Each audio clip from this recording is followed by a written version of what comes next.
Dawn arrives like a hesitant breath over the plains where an ancient city once stood. The air is still, carrying the faint taste of ash, as though the wind itself remembers. The traveler moves slowly through the silence, not searching for gold or relics, but for something quieter, something that still breathes beneath the ruin. Fragments of blackened brick emerge from the dust. Walls once carved with the dreams of scholars now crumble into sand. There are no voices here, only the sound of the world trying to forget. The city once had a name, though time has buried it under layers of speculation. Some believe it stood between the shadow of Nineveh and the old river path that fed Babylon's libraries, a trade nexus where merchants carried both spices and scripture. Excavations in the region, near what is now Mosul, have revealed charred clay tablets that still bear traces of cuneiform ink. They were not baked by accident. The heat had preserved them. Fire, in some ancient way, had become both destroyer and guardian. The traveler has read of these discoveries in brittle reports. Archaeologists uncovering words turned to stone, fragments of forgotten treaties and hymns to forgotten gods.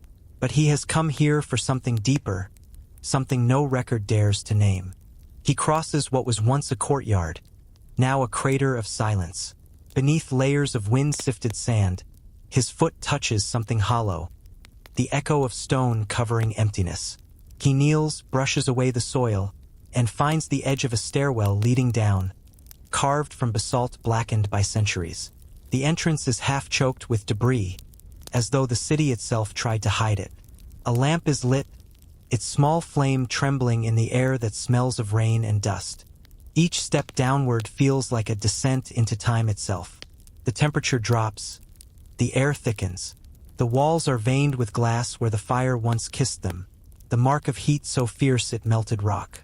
The traveler reaches a landing, where two massive doors lean against each other, fused at the edges by a single burst of flame. Through a narrow crack, he squeezes into the space beyond. The light falls softly over what remains. It is not the grand archive imagined by poets. There are no marble pillars, no golden scripts. Only the echo of order, rows that were once shelves, ribs of burnt timber reaching upward like skeletal wings. Between them lies ash in careful shapes. Spiral mounds, circles, parallel lines. Each cluster holds a center darker than the rest, where the ashes have settled into dense, glassy fragments. The traveler kneels beside one and finds faint traces of script. The words do not rise from paper or clay but from memory, letters charred into permanence. Archaeologists studying the tablets of Ebla, of Ugarit, of Nippur once spoke of this phenomenon, the way writing, when burned, sometimes imprints itself onto the surrounding material, forming negative traces of the original text. Here, however, the traces are deliberate. Each cluster seems arranged, aligned, as if written again after burning. Perhaps this was their method of preservation. To let language dissolve into symbol, to let flame translate what ink could not. The traveler lights another lamp and moves deeper. The walls begin to shimmer faintly as if flecked with mica, but the light reveals something stranger. The patterns are not random. They curve into constellations, tiny flecks of soot mirroring the ancient skies of Mesopotamia. When mapped in his notebook, the alignment matches the night sky of 612 BCE, the year Nineveh fell to fire. The scholars who built this library must have known their end was near, and in their last hours, they recorded not words, but stars. Fragments of bronze lie scattered across the floor, styluses fused to stone, their tips bent by heat. A tablet cracked in half bears an inscription still legible under the soot. That which cannot be kept in hand may still be kept in breath. The phrase belongs to no known text. Perhaps it was written here for the first and last time. The traveler imagines them, the keepers of this place, their robes dark with smoke, writing as flames approached, their faces lit by both torch and revelation. They were not saving what they knew. They were teaching it to die beautifully. He follows the trail of soot to a small chamber where the air smells faintly of resin. At its center, a single jar sits on an obsidian pedestal. Its seal remains unbroken, carved with a spiral mark similar to those found on Akkadian tablets that once contained incantations. But this jar carries no ornament, no name, only a single groove running around its circumference, like the orbit of a planet. He touches the lid. It is cool, impossibly smooth. Beneath his fingertips, he feels the hum of something preserved too long, something still alive beneath centuries of sleep. The traveler does not open it. He knows that in the ruins of Nineveh, when archaeologists pried open sealed jars after millennia, the air within carried the scent of cedar and myrrh, the same materials used in burial rites and in the anointing of sacred texts. To open such a vessel would be to disturb the breath of the past itself. So he lowers his hand, and the silence deepens. The flame of his lamp bends inward, as if bowing. The first chamber bends to the left and widens. The floor slopes toward a pool where the sea's last exhale gathers. On the wall above the pool, the rock bears shallow cups the size of a thumb. They are not accidental. Some are paired, others set in arcs, others marching away into the dark like stars. He has seen such marks chipped into sandstone on hilltops and hidden beneath overhangs near old paths, and scholars argue kindly about their purpose. Counting, calendars, vessels for offerings of fat or milk. Here, the cups stand in a place where the rock is not dry. When he whispers, the sound rebounds with a delay that the ear reads as a room larger than the room itself. When he hums, choosing a low tone and carrying it like a bowl, the cup-marked wall returns the note with a slight lift, the sound brightening as if rubbed. He tries a different pitch, a little higher, then lower, and hears that each small cluster of cups prefers a certain place in the throat. The rock does not imitate. It remembers. He can tell by the way a tone returns that others have sung here. The surface has been polished where hands have pressed at shoulder height, fingers searching for the same position over and over, coming to rest in the small wells of stone. A story forms without needing words. Fishermen coming in at dusk, voices bruised by salt and hours, touching the cups like faith and launching a tone into the rock to ask whether tomorrow will be kinder. Children learning the cave's scales by trial and delight. A call rising and falling until the wall's echo sits on top of the voice like a small, visible bird. A woman with resin on her wrists, the smell of smoke and seaweed about her, placing offerings in the hollows while the surf writes a perpetual line across the doorway. He extinguishes his lamp. The dark blooms. At first it is the dark of a room with no windows. Then it is the dark of an inner ear. The world becomes sound and touch, and the mind draws its own stars. The sea outside breathes in slow syllables. He hums into the black, searching for the pitch the chambers prefer. The first answer is a timid one, a faint halo around his note. He adjusts, the way a hand adjusts when it finds a pulse. The second answer arrives stronger, an embrace rather than an echo. He feels the floor give a little under his soles, the soft give of wet stone that has been worn almost to patience. He understands then that the story of the place is not that rock keeps sound the way clay keeps the shape of a thumb, but that spaces can be tuned by time to remember how to be sung to. Archaeoacoustics is a new name for an old listening. The traveler has read a thin book in which a careful voice measures reverberation times in chambers carved before history grew a calendar, and another book where a patient scholar maps petroglyphs against echoes and shows that marks cluster where the air throws voices back with a kind of joy. In Orkney's cairns, a voice around a certain note grows huge enough to astonish, and the drumming of hands on stone remembers rituals that the weather has carried away. None of this is proof of doctrine. It is proof of attention. People have always sought rooms where breath learns something about itself. In some places those rooms were built with geometries that lean toward the sacred. In other places, like this cave, water did the building and people learned how to answer. He lights the lamp again and sees that the passage narrows beyond the cup wall into a throat. The roof dips until his hair brushes it, then lifts abruptly into a chamber like a bell. The floor here is dry. A ridge runs around the wall at waist height, worn smooth, an old ledge where oil lamps may have stood or hands. In the lamp's small circle, old soot trembles into being and vanishes again.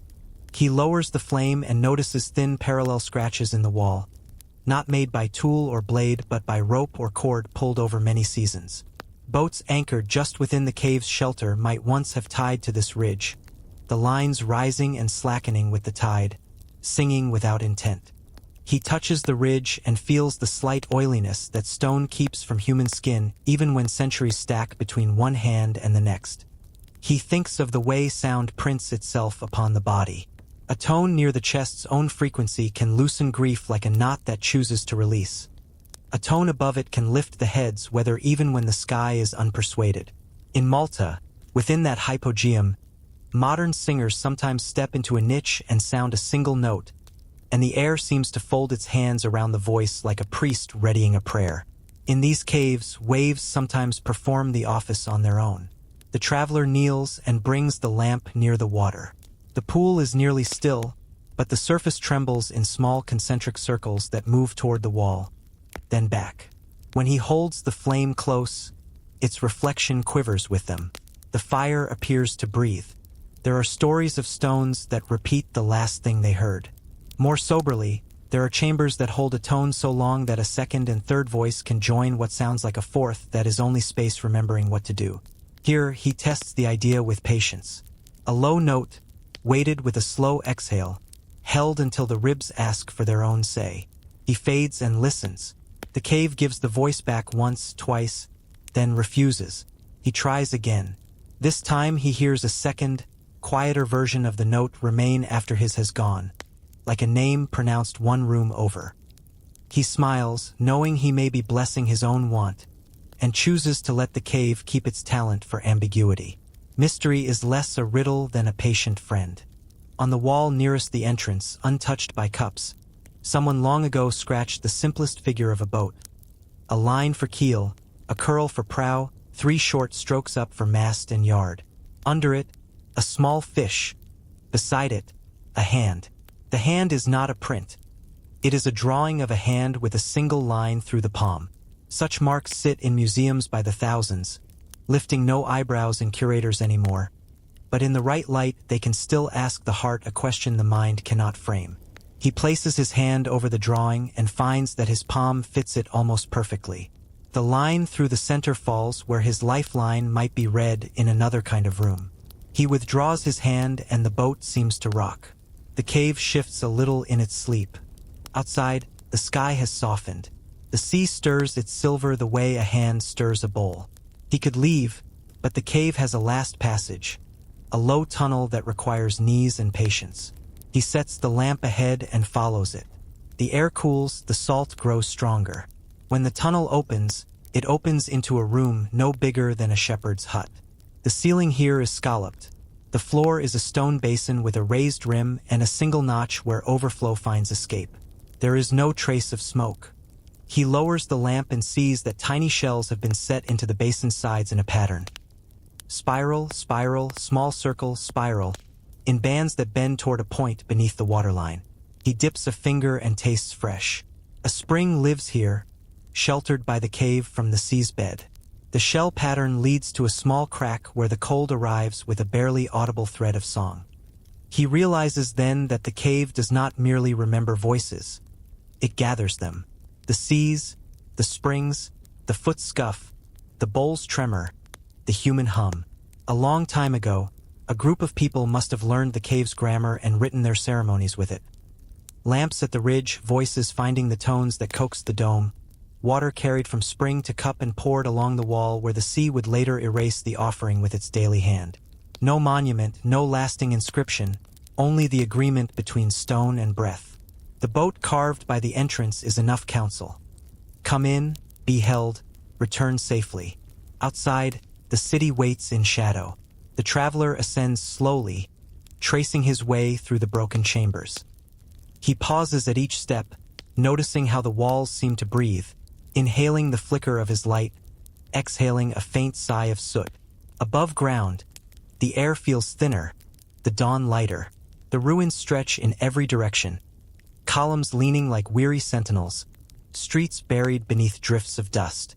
The wind stirs again, carrying a sound almost too soft to notice, the faint whisper of paper turning, though there is no paper left to turn. When he emerges, the light feels young. Gulls have arranged themselves along the ledge like pale punctuation, and a dark cormorant writes itself in wet strokes against the water.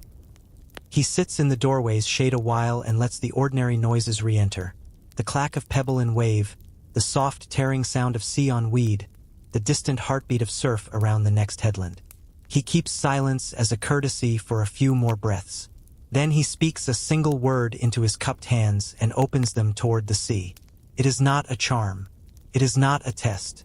It is a way of finishing a sentence that began in stone before he knew how to hear it.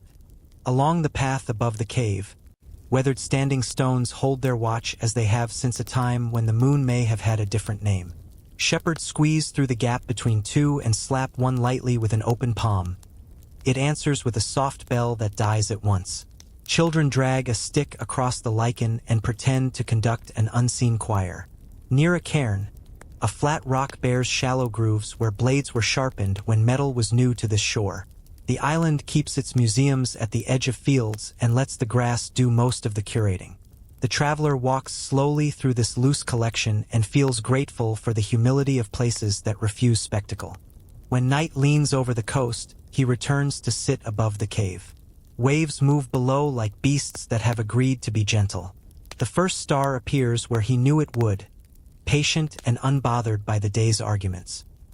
He thinks of the hypogeum's low note and the Andean trumpet's curved call and the stones that ring in deserts and fields for anyone who knows the right small stone to strike them with. He thinks of the way some knowledge does not pass through writing at all, but through the mouth's way of holding a tone and the chest's habit of releasing it without fear. He imagines those who owned this cave more intimately making a long, single sound, ancient, sacred, oceanic, until their bodies learned again that they were partly air and partly instrument. Sleep approaches like a tide that keeps its appointments. He does not draw conclusions. He folds the day into a quiet the way a letter is folded without crease when one means to read it again. The cave will continue its work with or without him. The sea will go on teaching breath how to leave and return. Somewhere in another country, a scholar will map cup marks against echo and add one more calm page to the long book of listening. Somewhere in a church with many columns, someone will sing a simple line and the roof will remember how to hold it. Somewhere in a valley, a child will discover that two stones make more music than one and will strike them together until the air writes a small halo around the moment. The traveler lies back on the grass and lets the ground borrow his weight. If the stone remembers voices, it is because voices learned long ago how to become stone, how to enter a room so completely that the room keeps a little of them. He closes his eyes and hears the cave, the spring, the sea, the wind on the ledge, all braided into a single long breath that does not need his help. Some truths are better carried by echoes than by names. Some places keep our words for us until we have grown quiet enough to hear them again, returned not as messages, but as the kind of silence that makes sleep gentle. Night does not fall all at once in the desert. It rises. From the horizon inward, a tide of indigo climbs over the sand until even the dunes forget their names. The traveler sits on a ridge of wind-carved stone where the ruins of an observatory watch the stars the way old eyes watch a familiar dream.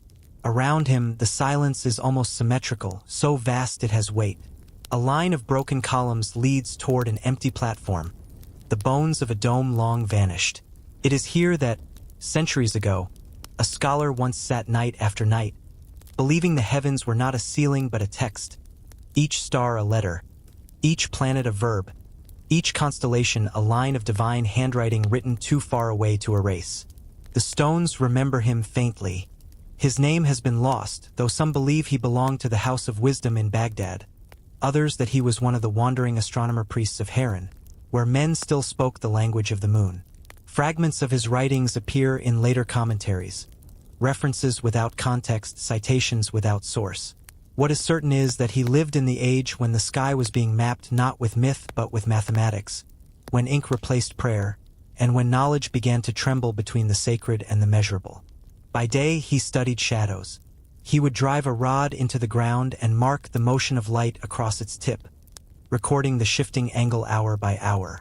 The marks gathered on his tablets like the ribs of a fossil, until he could read from them the pulse of the sun's migration. At night, he turned to the stars, tracing their crossings and conjunctions on vellum blackened with soot and oil. His instruments were simple: an astrolabe of bronze, a quadrant of cedar, a polished basin filled with water to mirror the heavens. But what he sought was not the predictable mechanics of motion. He believed that the stars spoke to one another, and that in the faint tremor between their voices lay the story of beginnings. The traveler lights a small lamp and the ruin answers in shadow. He runs his fingers along a line of inscriptions carved into the platform's edge. Faint Arabic script repeating a phrase, Al-Sama Kalaman, Wal Insan Tarjuman. The sky is speech, and man is its translator. He has seen the same line, in slightly different wording, on a parchment attributed to Thabit ibn Qurra, the 9th century astronomer who recalculated the length of the solar year to astonishing precision. Perhaps this scholar had been his student or merely his echo. The phrase hums like a mantra. The traveler sits beside it, and as the lamp's light flickers, he imagines the scholar at work. The night of his first revelation was, according to later retellings, the night of a partial eclipse. The moon entered the earth's shadow and the air itself seemed to draw breath.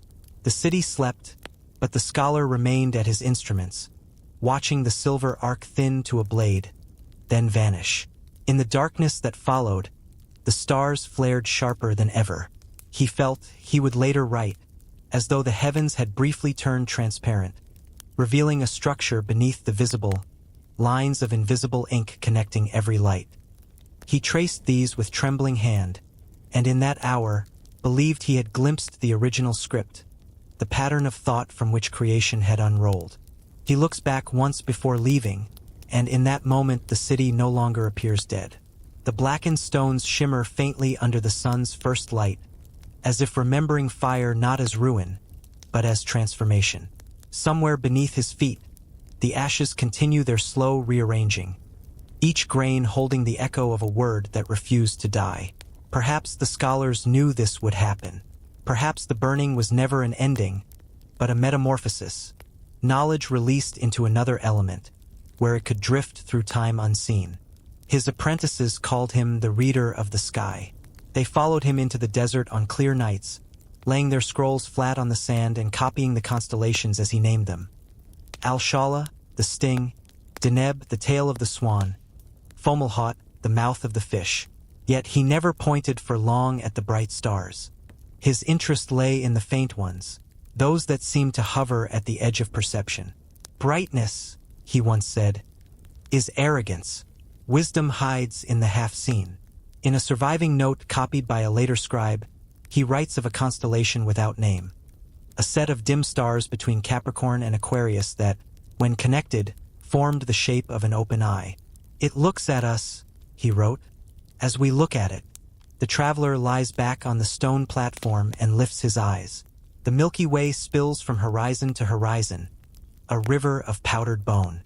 Somewhere near that invisible border, he finds the faint glimmer the scholar described, a scattering of small, trembling lights that resist pattern but invite it. He feels the same ancient impulse, to connect the dots, to turn chaos into sentence. For a moment he sees it, the open eye watching back. The illusion fades, but the feeling remains, that the night, too, is conscious. History remembers that the observatory burned. A later empire, suspicious of its purpose, ordered its instruments dismantled and its writings sealed. Some were carried to Samarkand, others to Cordoba, where they would seed the European Renaissance centuries later. The scholar himself vanished, his name replaced by rumor. Some said he fled east to the mountains of Khorasan, others that he blinded himself to see more clearly the visions within. Whatever became of his body, his work survived as a quiet contagion. Centuries after his death, navigators still used his star tables to cross oceans, and poets still borrowed his metaphors to describe love that had no remedy. The traveler recalls a passage from a Persian chronicle describing the scholar's final night. They say he dreamt that the stars descended and gathered around his desk like students. They whispered to him in a language without consonants, a sound like water poured into water. When he woke, his lamp had burned out, yet his papers were covered in symbols he did not remember writing. He spent the rest of his life trying to decipher them. The script wound in spirals, as if following the pattern of galaxies, looping endlessly toward a center he never found. When the observatory was later looted, those pages were never recovered. Some believed they were destroyed, Others claimed the wind carried them away. On rare nights, shepherds on this plateau say they still find thin sheets of parchment half buried in sand. The ink turns silver, the writing unreadable. The lamp sputters beside the traveler, and for a moment, he sees the ruin illuminated from within, as if a memory of that old fire had awakened. The columns throw long shadows that resemble the limbs of an enormous astrolabe, and the wind moves through the gaps with the soft pulse of turning gears. He closes his eyes, and in that darkness, the desert sky unfolds in silence. He imagines the scholar seated here again, head bowed over a chart. Around him, the apprentices sleep, their faces pale in starlight. He dips his pen in ink the color of night and begins to write. Not calculations this time, but questions. What is light when it travels alone? What language do stars speak before we name them? Does heaven change when it knows it is being watched? He writes until dawn edges the horizon with ash. Then, as the first line of sunlight touches the rim of the world, he stops. He lifts his face toward the receding stars and whispers something too soft for history to record. The wind carries it away, and the desert swallows the sound. The traveler rises. The lamp has died, but the stars remain. The stones under his hand are cool, the air clean. In the east, the sky grows pale, the same sky that scholar read, the same book no one has finished. He looks once more at the inscription carved in the platform's edge. The letters shimmer faintly in the new light, and for a moment, the phrase seems to breathe. The sky is speech, and man is its translator. Perhaps translation was never meant to be perfect. Perhaps the sky speaks not to be understood but to be answered. He takes a deep breath, and his breath becomes the only sound for miles, the smallest echo in a universe of echoes. Above him, the constellations fade one by one, closing their eyes for day. Somewhere in that dimming, he feels the scholar's presence still, patient, luminous, unhurried. He begins his descent from the ridge as the sun climbs higher, burning away the stars but not their memory. The wind trails behind him, whispering through the stones like pages turning. Each grain of sand glitters briefly, a spark of fallen constellations. And as he walks into the widening day, he carries with him the quiet certainty that the heavens have not stopped speaking, only that we, for now, have forgotten how to listen. The fire had devoured everything. The roofs, the libraries, the carved cedar beams that once glowed like honey in the morning light. But somewhere beyond the reach of flame, a melody survived. No one could say how. Later, as the traveler records his findings, he leaves one line unwritten. He cannot describe what he felt in that final chamber, or the quiet certainty that the library had not perished but merely changed form. The silence he carried back from the ruins feels sentient, as though it watches him even now, waiting to be understood. Long after the city had turned to dust, shepherds claimed to hear it at dusk, a faint, unhurried song rising from the stones themselves, as though the earth still breathed through the mouths of its ruins. The traveler arrives long after the stories have grown soft with retelling.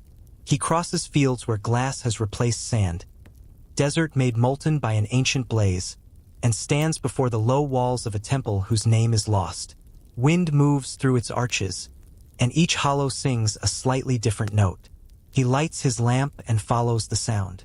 There are traces of musicians carved into the temple's walls, lyres, drums, reed flutes, but their faces are erased. On one slab, the figures lift their instruments toward a tall flame that rises between them. Scholars who first uncovered the temple at Mari wrote that the image was not of sacrifice but of celebration. A hymn to fire, the element that both destroys and preserves. Burn marks on the upper stones confirm it. The roof once collapsed under heat so pure that the mud brick turned to ceramic. Among the ash, archaeologists later found fragments of clay tablets stamped with musical notation, tiny wedge marks indicating pitch and duration. They belong to the Hurrian hymns of Ugarit, one of the oldest surviving songs on Earth. The tablets describe a melody dedicated to Nickel, goddess of orchards and moonlight. Yet this temple, hundreds of miles east, bears the same sequence of markings. A refrain written in the same ancient script, as if a traveler once carried it across deserts the way a monk carries scripture in his mouth. The traveler remembers hearing that melody once, reconstructed by scholars who dared to sing it again after 30 centuries of silence. The tones had a strange familiarity, half lullaby, half lament, with intervals too subtle for modern scales. It was the sound of something remembering how to be human. Inside the ruin, he finds a basin carved from basalt. It is cracked but not broken.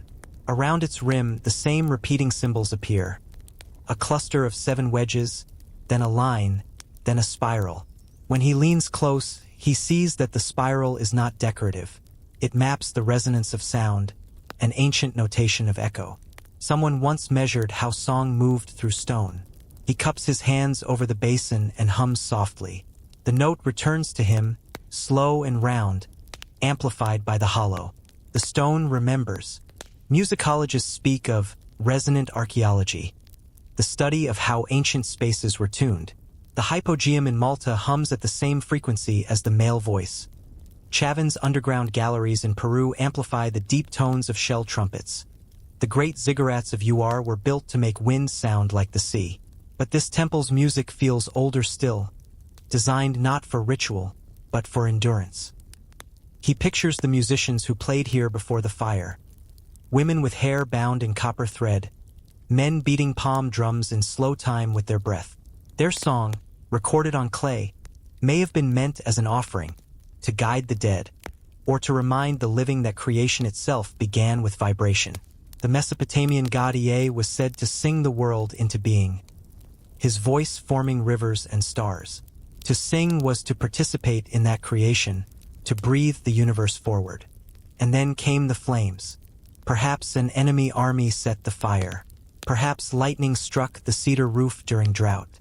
Whatever its cause, the blaze would have turned air into instrument. As beams cracked, as walls fell, the sound would have grown unbearable. A roar so total it crossed into music again, the kind that no one survives to describe. The travelers who found the ruins centuries later said they still smelled smoke when it rained. The hymn of nickel was thought lost. But then, beneath a collapsed lintel, they found a single tablet hardened by the heat. And so the record ends the way all sacred things do, with a pause. A space between breath and memory, somewhere far beneath the ground, where the flame first spoke and the words turned to smoke. The library still dreams, not of knowledge but of endurance. A faint, smoldering remembrance beneath the ashes, refusing to go out. On it, faint but legible, were the same markings. 7 wedges, a line, a spiral. The traveler crouches by the basin and hums again, following that pattern.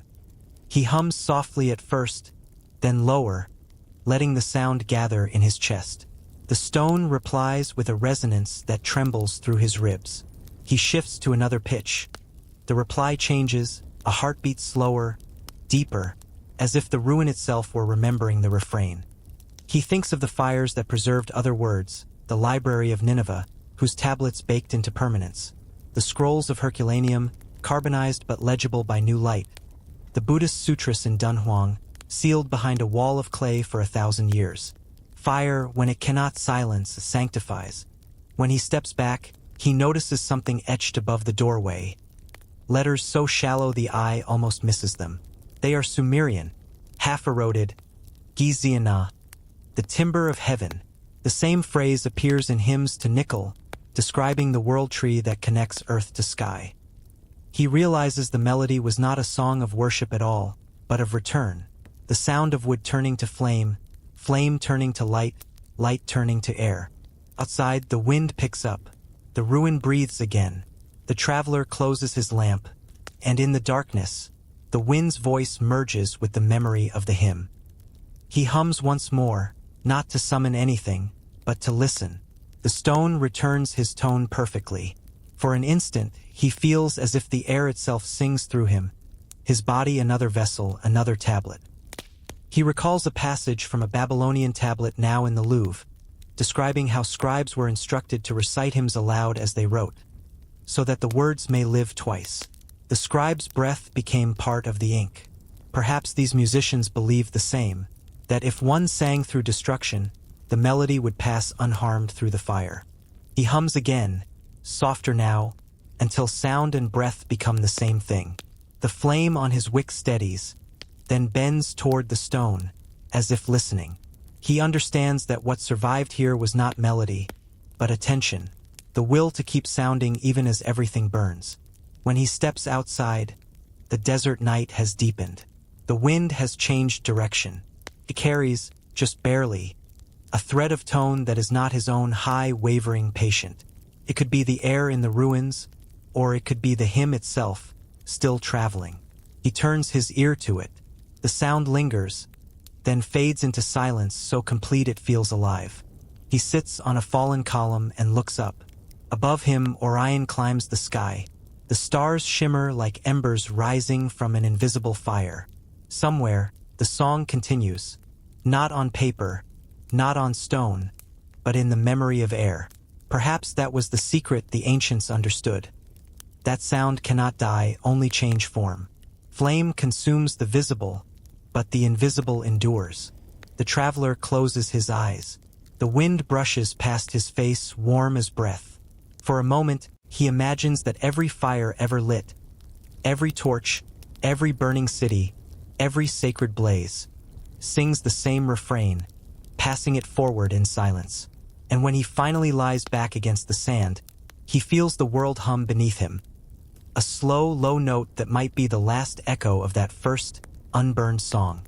Mist curls around the shoulders of the mountain like slow breath, and the path to the monastery lifts through pines that hold last night's dew the way a page holds the ghost of ink. The bells do not ring here. Sound would feel like a trespass. A narrow gate opens to a courtyard where crushed time darkens the stones and a single lantern waits in the doorway, its wick a small star. Inside, the corridors are cool and dim, polished by the passage of robes over centuries.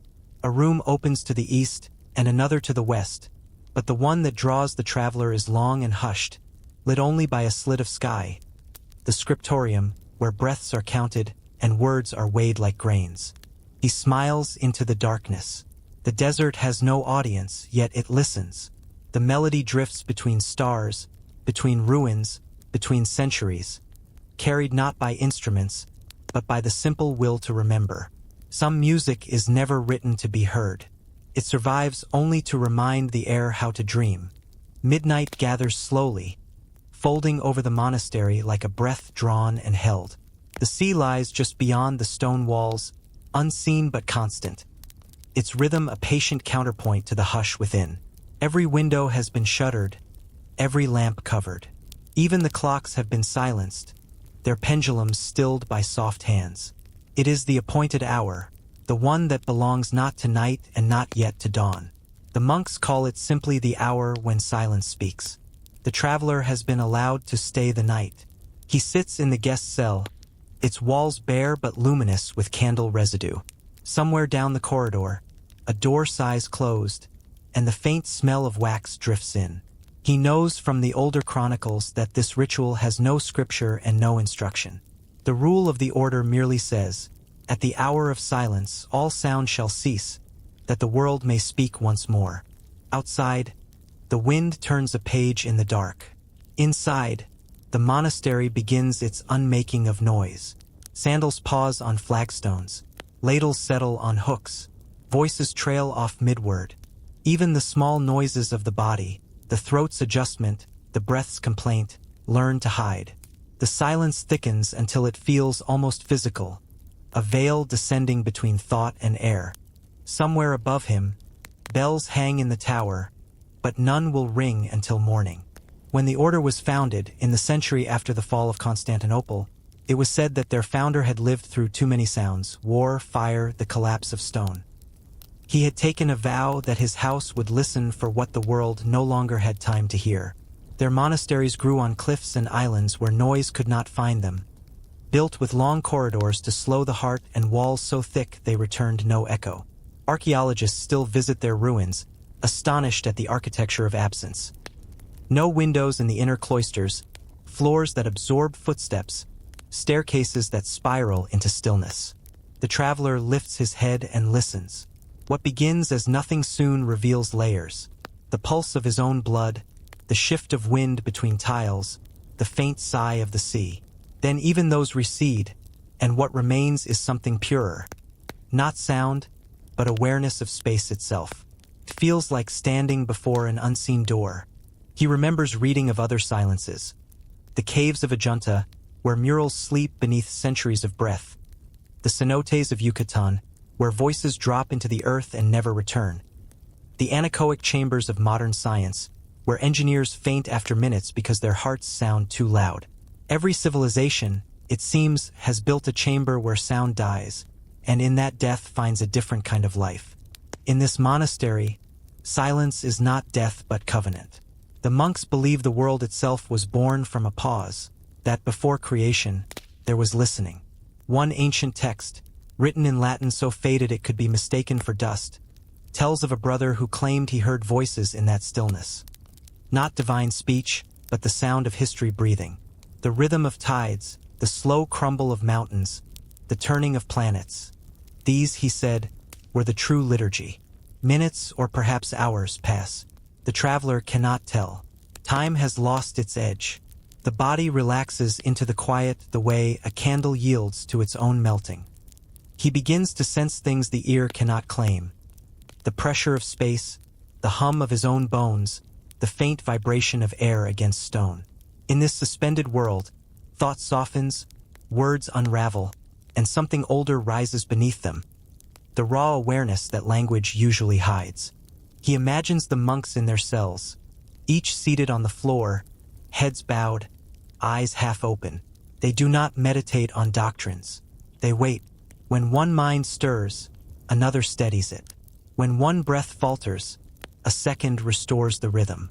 In the old days, they said that if silence is perfect, even dreams grow still, and in that stillness the monastery remembers the first morning of the world. Some monasteries are named in chronicles and maps. Others survive only as rumors stitched to wind. This one carries traces that invite a gentle guessing. The stone is the color of Sinai, though the roofs bend like those in Cappadocia.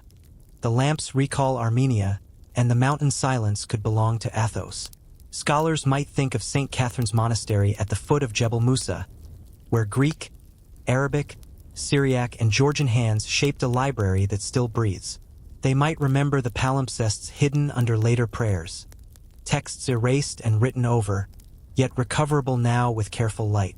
Elsewhere, they would think of the Mogeo caves at Dunhuang, sealed for 1,000 years and opened by the cautious hands of Wang Yuanlu, then searched by Aurel Stein and Paul Pelliot, where scriptures and sutras slept together like rivers braided under sand.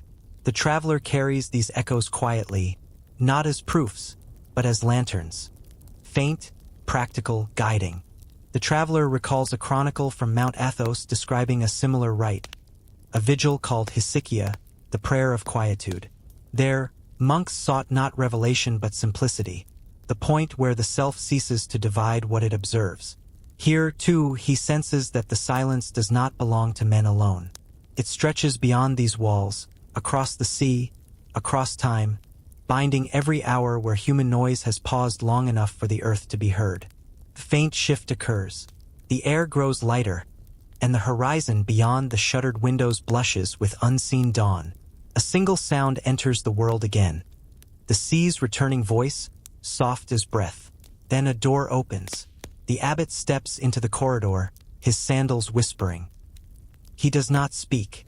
He only bows his head, acknowledging that the hour has ended. The traveler follows him to the chapel. The first candle is lit. His flame trembles like a child learning to walk. The monks file in one by one, still silent, faces serene. Only when the sun's first line touches the altar does the abbot open his mouth and speak the ancient greeting. Pax sit in silentio, peace be in silence. The others answer not with words but with a single exhale. One long, shared breath that feels like the sound the world makes when it forgives itself. Later, the traveler steps outside. The sea is a sheet of hammered glass. The gulls have not yet found their voices. He turns back toward the monastery, its windows now open to light. The silence lingers, softer now, like music remembered rather than played. He realizes that the ritual was never about emptiness. It was about balance, about giving sound back its shadow. He walks down the slope to the water's edge. Each wave seems to carry the aftertaste of that hush, rising and falling without hurry. He cups his hands, lets the sea fill them, and listens. Even in motion, the water keeps the memory of stillness. He pours it back, smiling. The world speaks again, but now it speaks gently. Perhaps the silence was not meant to be kept, but to be shared. Perhaps, once in every lifetime, the universe pauses to remember its own beginning, and for an hour, if we are quiet enough, we can hear it happen. The night is dry and starless, the kind that forgets to breathe. A ruined citadel rises from the plain like a scar left by time. Broken towers, wind-worn battlements, the skeletons of gates that once barred the desert. At its center lies a square of stone so blackened that even moonlight will not settle on it. The traveler arrives there long after the last herds have moved to winter pasture. The silence feels brittle, as though one word could shatter it. Beneath his feet, the dust is strangely soft, the fine residue of paper burned to memory. They say a great library once stood here, before the empire changed its faith. Its scrolls were said to contain things not meant to be spoken aloud. Old rites, forbidden maps, histories of the sky before calendars. When the decree came that such knowledge was heresy, soldiers rode through the night with torches. The scrolls were dragged into the square, heaped into towers, and set alight. But what followed was not the spectacle the empire expected. Witnesses, a few escaped scribes and traders who watched from the cliffs, told the same story for generations. The flames took the edges of the scrolls but refused their hearts. The parchment curled inward, sealing itself into dark cocoons. Sparks rose, but the air smelled not of smoke, rather of resin and rain. When the fire died, the soldiers found not ashes but husks, cylinders of scorched parchment that glowed faintly in the dark. They struck at them with swords, but the blades sang and bent. By dawn, the embers were gone, and the scrolls lay sealed like sleeping serpents, unreadable, indestructible. At the first desk, a reed pen rests on a small knife. The cut edge of parchment gleams softly where it was scraped smooth. A bowl of soot-black ink sits beside a second bowl the color of tea, its surface shining with a faint floral sheen. A bundle of dried petals is tied with linen thread. Saffron, perhaps, or mallow, the kinds of dyes that give tender color but surrender easily to time. In old recipes copied by Benedictines and Copts, iron gall ink was favored. Oak galls crushed and married with green vitriol, darkening when air touched the page. It bites and survives, sometimes too fiercely, eating the very parchment that holds it. But plant inks, made from saffron, elderberry, walnut hull, are gentler and more fugitive, beautiful in the moment, ghostly later. Some believe the monks kept both on their tables. The lasting ink for names and laws, the fading ink for what could not be left to strangers. The traveler kneels by one of the cracked flagstones and brushes away the sand. Beneath it, something gleams, a blackened roll of parchment fused to itself by age. He has seen such objects before, in the museums of Alexandria and Istanbul. Charred papyri from Herculaneum, half unrolled by patient scholars with beams of light, revealing letters in silver dust. But this one is different. The surface feels alive, almost supple. He tilts his lamp, and faint traces of writing appear. Not ink, but the absence of it, pale channels where the fire refused to touch. He recognizes fragments of several languages at once, Aramaic looping into Greek, Greek dissolving into something older, perhaps Akkadian. No scribe could have written this by accident. It is as though centuries have conspired to compose a single text, each language contributing one breath. He leans closer and reads aloud the only phrase that stands whole. Let the fire bear witness. The words taste like dust and honey. Wind passes through the square. It carries the low, flute-like sound of air moving through hollow stone. The traveler follows it to a half-collapsed doorway. Inside, the walls still wear the black sheen of smoke, yet beneath the soot are murals untouched by flame. They depict a procession, scribes walking into fire, each carrying a scroll bound in gold thread. Their faces are serene. Behind them, The flames rise not as punishment but as light. At the top of the wall, a phrase repeats in faded red pigment. To burn is to remember.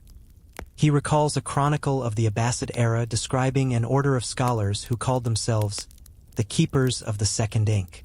They believed that every idea must die once to be reborn pure, that true wisdom only survives through destruction. Some claimed their final act was the deliberate burning of their own archives, trusting that the essence of knowledge would fuse into the air itself. The empire called it heresy. The flames were meant to erase them. Instead, they became legend. In one surviving fragment of their writings, found centuries later in a monastery near Aleppo, a line reads, "What the hand cannot hold, the flame shall carry." The traveler whispers it into the stillness and feels the air tremble. He sets down his lamp.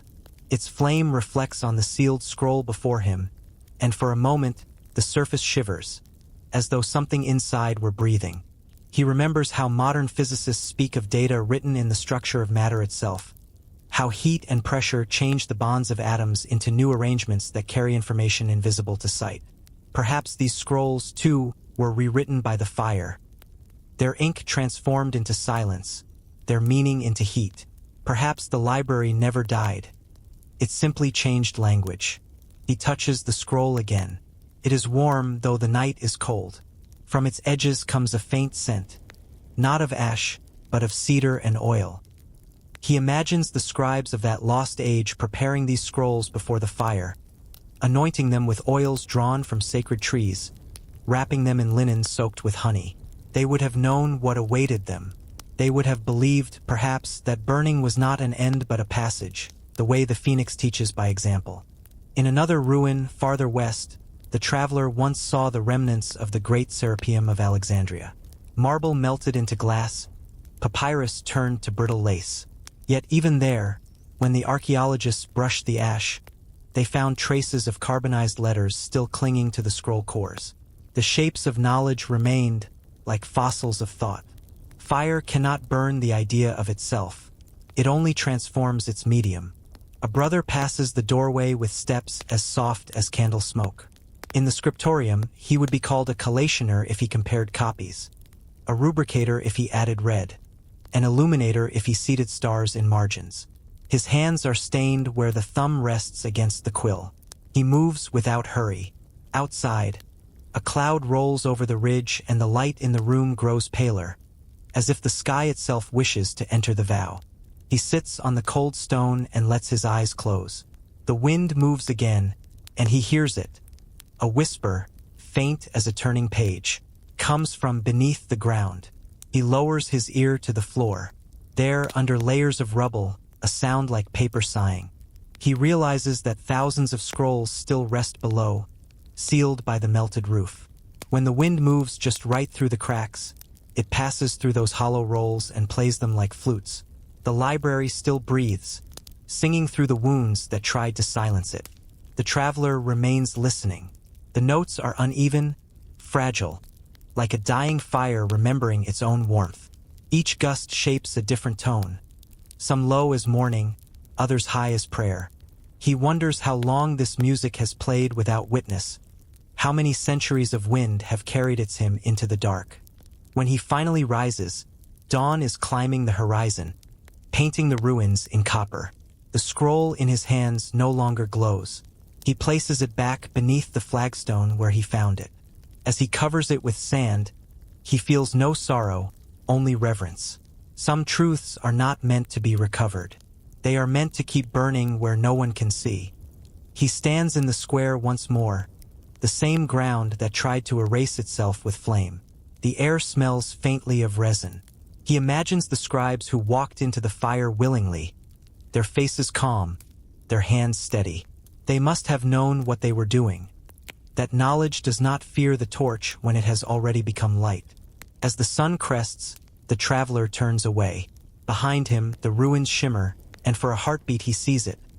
The city as it once was, the library alive with golden lamplight, the courtyards humming with the soft rustle of parchment. Then the vision fades and the silence returns. He walks toward it gladly. The words of the old order echo in his mind. Let the fire bear witness. And as the wind gathers again, weaving through the shattered square, he could almost swear he hears the faint crackle of pages turning, not in destruction, but in eternal reading. At the edge of the plain where the fires once burned, a thin mist gathers before dawn. The traveler walks through it, the soles of his shoes darkened by ash that has long since forgotten whose bones it holds. The wind is softer here. It carries not the scent of smoke, but of something green, faint, improbable, like a rumor that refuses to die. He follows the scent until the ground changes beneath him. The ash becomes earth, and the earth begins to breathe. At first, it seems impossible. Out of the charred soil rise stems no thicker than quills, their leaves silver on one side and the color of moonlight on the other. He bends to touch one. The leaf trembles as if listening. When the wind passes, 1,000 more answer, and the sound they make is not quite rustling but whispering, like the turning of many delicate pages. There is a habit in some orders to write first by morning light and last by the last thread of dusk. The hours between reserved for prayer, for the garden, for the repair of sandals and mines. The traveler imagines the day's rhythm here. A psalm breathed before the first mark, the measured cutting of nibs, a silent blessing over the page. The monk at the second desk dips his pen in the darker ink and draws letters that rise like small archways. Then in the pale bowl and writes a line the color of dried grass. When he lifts his face toward the window, the light grazes the page and the pale line seems to recoil, softening, retreating, almost as if the air itself were lifting it away. There are flowers here, too. They bloom in silence, pale as parchment, shaped like tiny lamps. When he lifts one between his fingers, it releases a faint fragrance of resin and rain. The same scent that once lingered in the libraries he has chased across deserts and ruins. The blossoms glow faintly in the dim light, as if fed not by sunlight but by memory. He realizes then what this place is, the ground where the scrolls were burned. Centuries of dust and ruin have covered the square, but from that burnt foundation, life has found its way. Roots weave through the old charcoal, drinking from forgotten ink. Each blade of grass grows from the words of the past. The traveler feels no sorrow now, only awe. The fire, in ending one kind of life, had seeded another. Archaeologists once noted that certain soils enriched by ancient pyres grow flowers of unusual resilience. At Pompeii, poppies rise each spring from the cracks in stone. In Hiroshima, oleanders bloomed even before the ashes cooled. Heat, it seems, alters not only matter but its memory. The minerals of what perished become the vocabulary of what survives. In that sense, every garden is a library rewritten in another language. He kneels and brushes the soil aside. Beneath the roots, fragments of blackened parchment remain, curled, fragile, yet still faintly marked. When he lifts one, it breaks into dust between his fingers, but not before he sees the ghost of a word. It might be truth or light or something that combines the two. The letters crumble, but their imprint remains on his skin, a dark stain that glimmers briefly before fading. Far ahead, the ruins of the city rise in silhouette. From this distance, their walls seem to shimmer, softened by mist. Between the traveler and those walls, the field stretches wide, rippling like water under the wind. It looks less like a garden than a sea of living ash. He walks slowly through it. The flowers bend away from his steps, not in fear but in reverence. Each one seems to hum faintly, though the sound is too low to name. Perhaps it is only the pulse of wind against petal, or perhaps the earth is still reciting the memory of flame. He thinks of the ancient myth of Persephone, how she rose each year from darkness, carrying with her the scent of the underworld. These flowers, too, carry that paradox. Beauty fed by ruin, life nourished by what once died in light. As he walks, he remembers another story, a Persian legend about a king who burned his own library so that its words might rise into the air as smoke and descend again as rain, falling into the minds of those destined to remember. The traveler looks up. The clouds above the field are the same color as ash. He wonders whether those who burned the scrolls understood what they were doing, whether they knew that knowledge, once set free by flame, becomes too fine to destroy. Near the heart of the field, he finds a low mound surrounded by flowers taller than the rest. There, half buried in soot, stands a stone tablet no larger than a man's hand. Its inscription is nearly gone, eaten by time and weather, but one line endures. He wipes away the dust and reads, "That which burns also blooms." He sits beside the stone for a long time, until the horizon brightens. The sun climbs slowly, its first light turning the field to silver fire. The flowers, which had seemed ghostly in darkness, now glow with quiet defiance. Their petals catch the light and scatter it back into the sky. It is as though the earth itself is writing in radiance what once was written in ink. Such vanishing is not magic, and yet it feels like it. The history of sympathetic inks is older than rumor. Citric juices that hide until warmed, alum solutions that bloom under certain salts, milk that caramelizes to sepia at a whisper of ember heat. In medieval notes, a few lines speak of inks that fade with the turning of seasons. Scribes knew fugitive color like they knew silence. Here in the mountain room, the recipe is simple. Petals and ash, gum and water, a dye too shy for the sun. The monks might have chosen it not to deceive, but to teach, that the most piercing truths survive in memory or not at all. The traveler closes his eyes. Behind his eyelids, the garden continues to shimmer. He can almost hear the voices of those lost scribes carried on the wind, reading the same lines over and over until they take root. That which burns also blooms. It sounds less like philosophy and more like a promise, one the world keeps making to itself whenever it is broken. When he opens his eyes again, the light has changed. Bees move among the flowers now, tracing invisible patterns in the air. A bird lands on the edge of the stone, tilts its head, and begins to sing. A slow, clear song that threads the morning with something older than joy. It is not melody but memory, the continuation of a silence that has finally learned to speak. The traveler rises. He knows the city beyond the field is empty, its halls echoing with sand. Yet it no longer feels dead. Life has found its language here, delicate and persistent. He walks to the edge of the garden and turns once more to look back. The wind moves through the flowers, and for a moment he imagines he can read their motion like script. Perhaps every civilization ends this way, not with the erasure of what it knew, but with its translation into something gentler. Sound into silence, word into root, flame into bloom. The traveler smiles. He does not take a flower. Some things are meant to remain where they rise. He carries only the fragrance with him, faint but indelible.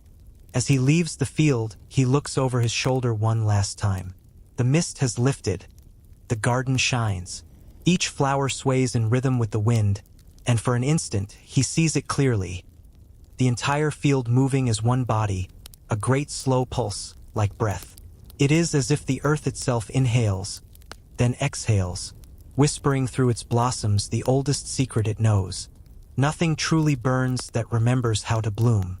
Night has fallen again, soft and endless, as if the sky itself wishes to rest.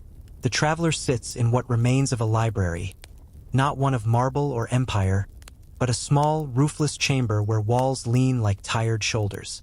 The floor is littered with fragments of parchment, each brittle as a leaf in winter. A candle burns beside him, its flame trembling with a rhythm almost human. The light seems to breathe. He has wandered for weeks among ruins that once carried the weight of knowledge, temples, observatories, sanctuaries of silence, and everywhere he found the same question folded between stones. What remains when words are gone? Now, at the end of that long search, he finds himself surrounded by pages that can no longer be read. Yet they seem alive, quivering slightly whenever the wind moves through the gaps in the walls. He lifts one fragment. Its surface is scorched, the ink faded to a faint relief. The writing is in no single language. Letters flow into shapes, shapes into lines, lines into nothing. He cannot decipher it. And still, he feels that if he listens closely enough, the page will speak. He holds it near his ear, the way one listens to a seashell. First, there is nothing. Then the faintest exhale. Not a voice, not even a word. Just breath. A sound so soft it might be imagined, yet steady, like the heartbeat of paper remembering its maker. He lowers it and exhales in return. The two breaths mingle. For an instant, the candle flickers as if recognizing something familiar. On a wooden shelf lies a stack of parchment leaves stitched with coarse thread. Some have been scraped and written over. The telltale sheen of pumice shows a second life. The traveler holds one at the angle the page prefers and sees faint underwriting. A corridor of earlier words beneath the present ones. An older voice murmuring through the new line. Something like this was found in the Archimedes palimpsest. Mathematics hidden beneath a Byzantine prayer book, recovered by multispectral light that walked the page like dawn. In Sinai, too, under the steady work of patient scholars, Syriac and Arabic strata have emerged from beneath later hymns. The page remembers more than it shows. The monks must have known this intimacy of erasure and return. Each scraping was not a denial but a conversion, flesh of words becoming flesh again. He recalls the scrolls that refused to burn, the temple that faced no sun, the cave that remembered voices, the fire that preserved its song.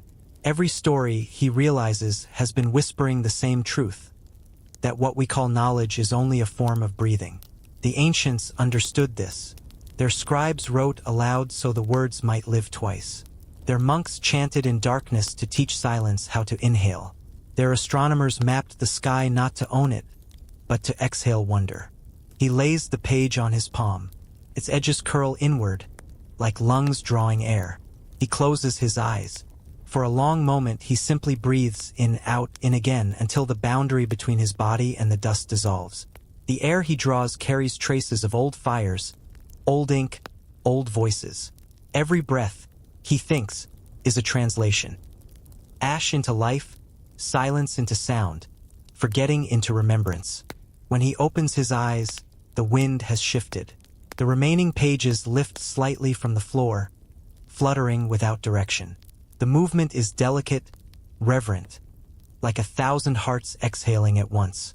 In their motion, he hears rhythm, not speech but cadence. The slow turning of centuries, the pulse that binds the living to the lost. He imagines the first person who ever wrote, bending over clay or bark, shaping sound into sign. That hand, that breath, that moment of decision, to leave something behind. He imagines every hand since, each adding its own breath to the same invisible archive. Perhaps the soul of the world is not kept in heaven or in stone, but here, between the pages that never truly close. A thought comes to him, gentle, almost shy. If fire is memory and silence is faith, then breath is what joins them. Without breath, no word survives.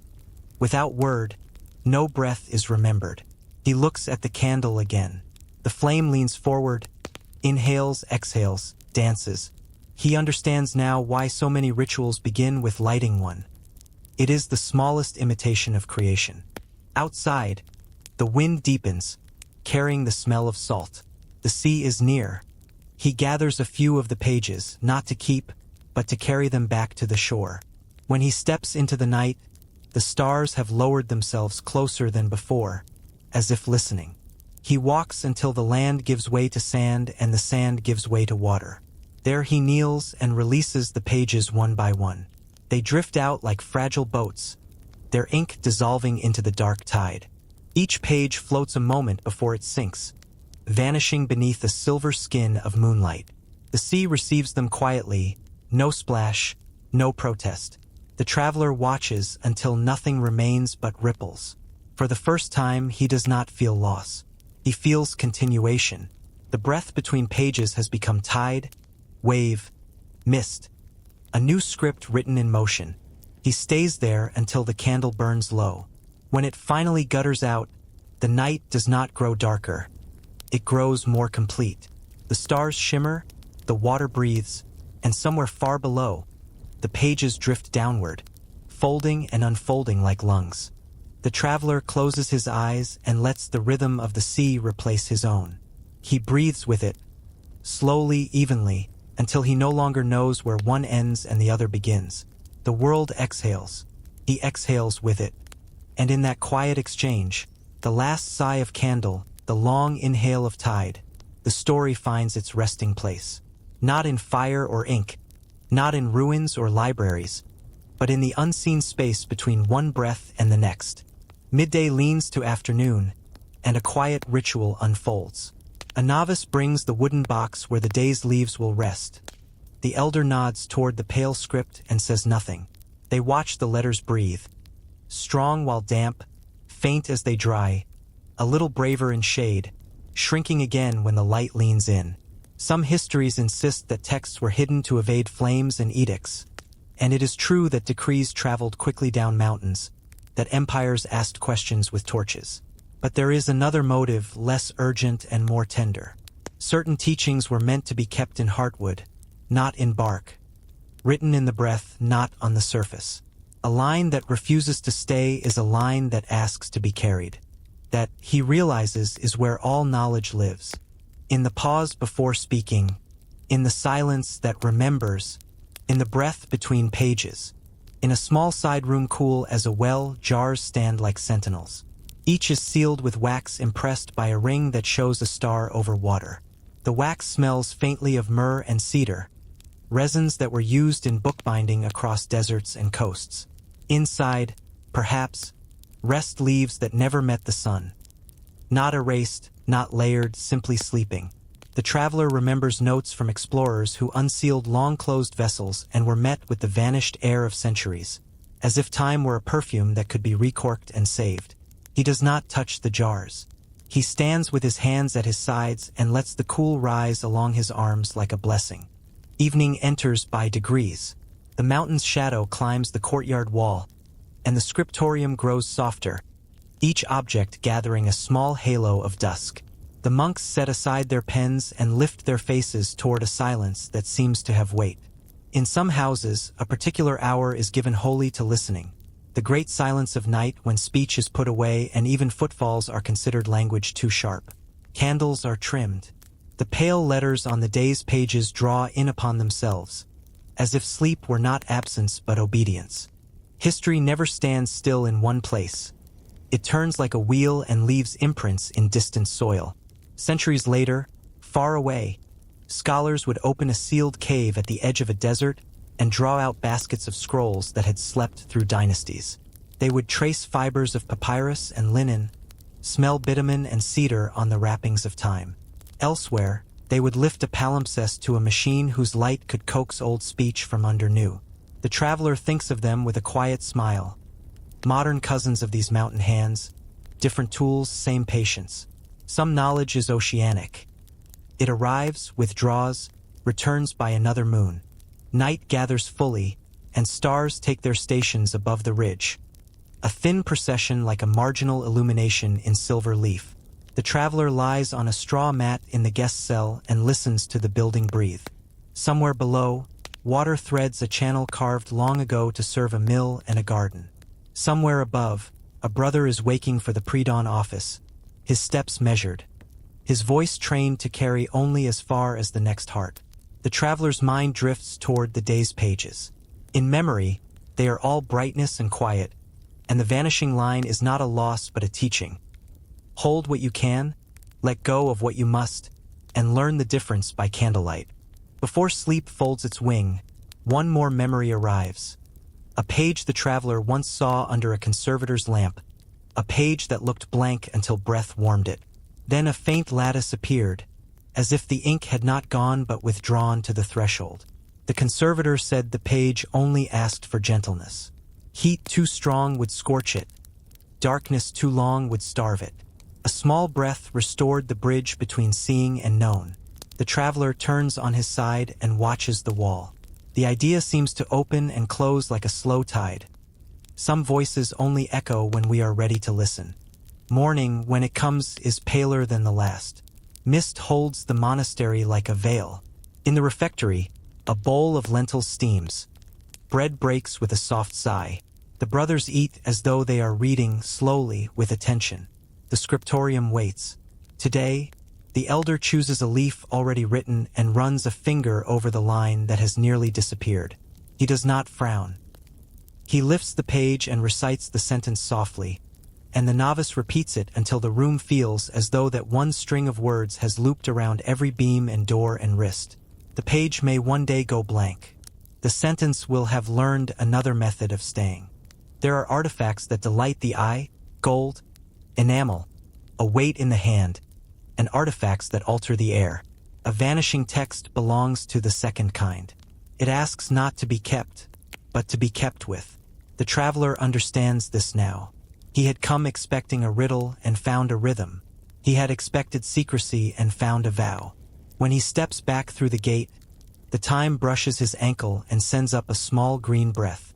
The mountain seems taller from the outside, the sky closer, the pages behind him both present and withheld.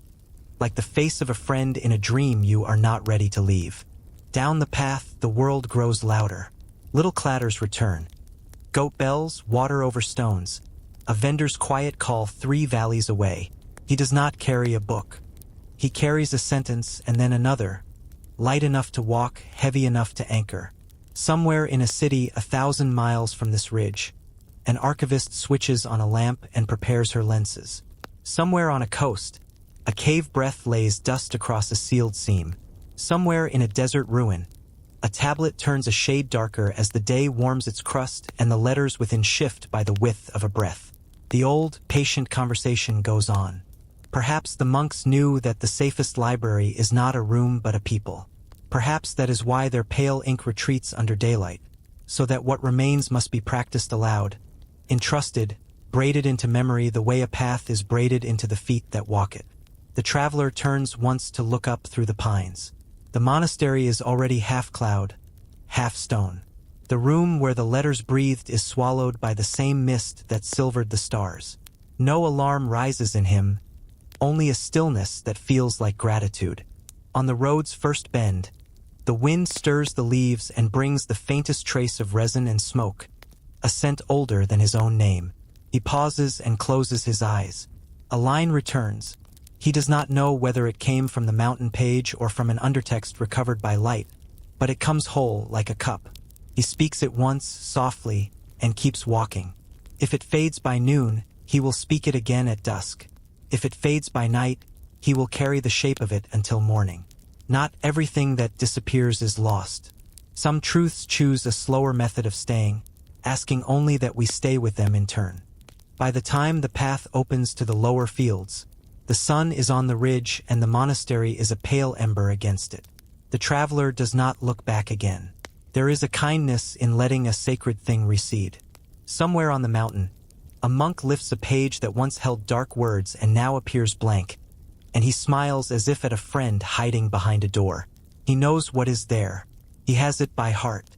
And in that shared, quiet knowing, the chapter closes, without conclusion, without proof. Just the long, slow breath of a text that chooses to live where light is gentlest, and where memory is willing to keep watch. Night pools in the hollow of a ruined courtyard, and a single chalk mark on a fallen stone holds the last light like a small moon. The traveler finds it almost by accident, after hours of walking among columns that no longer agree which way is up. It looks like nothing at first. A curve joined to a bar, a breath caught on a line. He rubs his thumb across the dust and the shape brightens, not because it glows, but because attention is a kind of dawn. A word comes to him, one he has chased for years across fragments and margins. A syllable that seems to move through time the way a bird moves through air, leaving no wound and yet unmistakably there. He has found it scratched on a potsherd lifted from an Anatolian field, whispered in a desert hymn near Palmyra, carved into the underside of a lintel in a church so old the saints have lost their names. The word changes costume wherever it travels, but its spine remains. 3 sounds, like footfalls. He writes it quietly in his notebook and closes the book as if sheltering a moth. The work began in libraries, among the familiar hush of paper and the light that falls in long rectangles across tables. There he learned to follow words the way others follow rivers, where they narrow, where they fork, where they dive under rock and reappear in another valley. He read Michael Ventris tracing linear B until palace inventories of long quiet rooms finally spoke in Greek. He read of the Rosetta Stone, where the same decree wore 3 scripts like nested skins. He read of Ugarit, where, in 1929, Farmers turning their fields near Ras Shamra uncovered tablets that taught scholars a new alphabet from a Bronze Age shore. Each story promised the same surprise: that language is not a wall but a door, and doors never fully forget how to open. In his margins, he kept returning to the same small syllable, recorded in too many places to be chance. Sometimes it stood alone, spare as a staff. Sometimes it hid in the middle of a longer string like a seed in bread. This meaning refused to sit still. In one context it looked like a god name, in another a measure of grain, elsewhere a road, a breath, a gate. He learned to carry the question beyond archives. In southern Spain, on a winter morning the color of pewter, he stood by the mouth of the Rio Tinto, where the water runs red with the minerals that lured Phoenician merchants. Greek writers named a kingdom there, Tartessos, a word that sounds like a bell rung from across a sea, steely inscribed in the southwest script, still only partly read, had been found inland, carved with warriors and signs whose curves felt oddly familiar. In a museum case no wider than a coffin, he leaned over a small stone where a line of letters carried the faint shape of his syllable, wedged like a bead between marks that have not yet confessed their grammar. Scholars argue whether those stones sing of ancestors or boundaries. He did not need them to settle the argument. It was enough to see that the syllable had walked this path too, into a peninsula where tin and salt became stories and back again.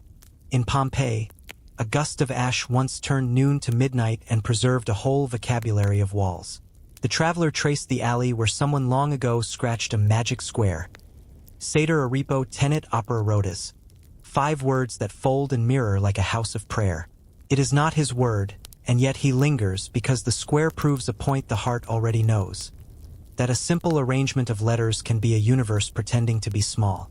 He copies it into his book and watches a school group pass, their voices rising and falling like sparrows. Graffiti blooms around the square in hundreds of hands. Jokes, prices, curses, promises.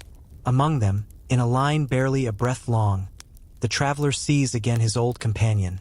Etched so lightly the wall seems to have written it with a fingertip. He takes its measure and lets it go. Words are sometimes less like stones and more like birds. Consider the amulets from the 2nd century. Thin sheets of metal folded into triangles and worn against the chest, inscribed with sequences that once were spoken as protection.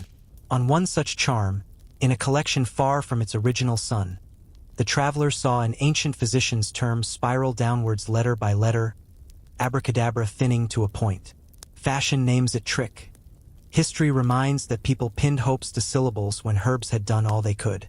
The traveler traced that triangle gently with a lens, and there, along the outer line, nearly swallowed by corrosion, his syllable reappeared. Perhaps the engraver's hand drifted, perhaps a formula wanted company. He notes the sighting as a naturalist would record a bird on the wrong coast. Other times the syllable is not ink but architecture. In a ruined shrine on a ridge above Byblos, where the sea has the color of old glass, an altar stone bears a groove.